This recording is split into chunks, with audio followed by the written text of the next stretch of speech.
రాజధానిగా Amaravati gazette notification విడుదలపై కేంద్ర రాష్ట్ర ప్రభుత్వాలు నిరంతర సంప్రదింపులు జరుపుతున్నాయని కేంద్ర మంత్రి పెమ్మసాని చంద్రశేఖర్ చెప్పారు. జగన్ మంది మార్బలమంతా అడ్డుపడినా గెజిట్ ఆగదని తేల్చి చెప్పారు. అమరావతిని అడ్డుకునేందుకు నిరంతర కుట్రలు చేస్తున్న జగన్ను రాజకీయంగా సమాధి చేస్తేనే రాష్ట్రం అభివృద్ధి చెందుతుందని ప్రజలకు పిలుపునిచ్చారు.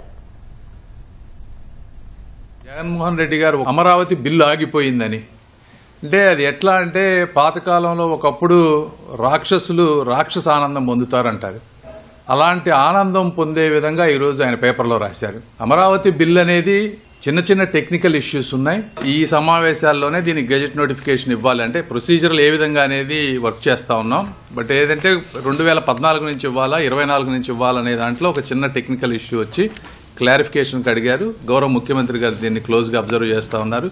చేసిన వెంటనే తప్పనిసరిగా ఈసారి కాకపోతే వచ్చేసరికైనా కూడా ఎట్టి పరిస్థితుల్లో పెట్టించే ప్రయత్నం చేస్తాం. ఎట్టి పరిస్థితుల్లో జగన్మోహన్ రెడ్డి గారు కాదు కదా, వారి మంది మార్బలం ఎంత మంది వచ్చినా కూడా ఈ అమరావతి బిల్లుని ఒక నెల అటు అయితే అవ్వచ్చు కానీ ఎట్టి పరిస్థితుల్లో దానికి గెజెట్ నోటిఫికేషన్ తీసుకొచ్చే విధంగా ఇక్కడ ఉన్నటువంటి నాయకులు కానీ గౌరవ ముఖ్యమంత్రి గారు అందరూ కృషి చేస్తారు. జగన్మోహన్ రెడ్డి గారు కానీ వారి మనుషులు కానీ అమరావతిపై నిరంతరం వరల్డ్ బ్యాంకుకు లెటర్ రాస్తారు డబ్బులు ఇవ్వద్దని, బిల్లు ఆపమని ఈ విధంగా ఇక్కడ ప్రెషర్ చేస్తారు. ఇలాంటి వ్యక్తికి మీరు శాశ్వత రాజకీయ సమాధి చేయకపోతే ఆంధ్ర రాష్ట్ర ప్రజల భవిష్యత్తు అగమ్యగోచరంగా ఉంటుందని మీ అందరికీ మరొకసారి తెలియజేసుకుంటూ మీకోసం ఎంత కష్టపడాలో అంత కష్టపడి అమరావతిని ముందుకు తీసుకువెళ్తామని మీ అందరికీ తెలియజేసుకుంటా ఉన్నాను.